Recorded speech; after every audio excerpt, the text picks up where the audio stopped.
11 বছরের ছাত্রীকে যৌন হেনস্থার অভিযোগে মেমারিতে গ্রেপ্তার 60 বছর বয়সের বৃদ্ধ।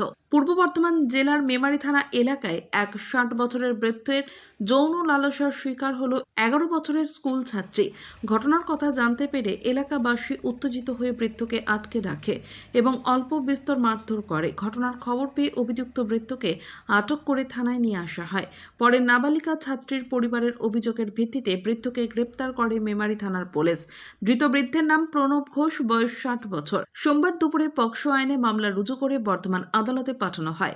পরিবার সূত্রে জানা গিয়েছে, গত 20 ফেব্রুয়ারি শুক্রবার সকাল আনুমানিক 9টা নাগাদ মেমারির একটি সরকারি প্রাথমিক বিদ্যালয়ে খিচুড়ি আনতে যাওয়ার পথে এক নাবালিকা ছাত্রীকে এক বৃদ্ধ প্রলোভন দেখিয়ে তার বাড়িতে নিয়ে গিয়ে শ্লীলতাহানি ও যৌন হেনস্থা করে বলে অভিযোগ।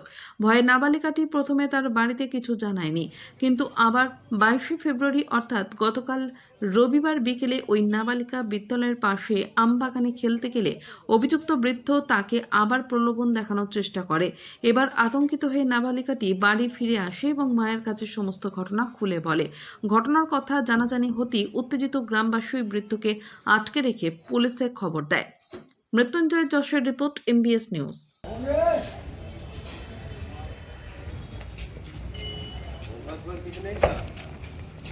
না মোবাইল নেই।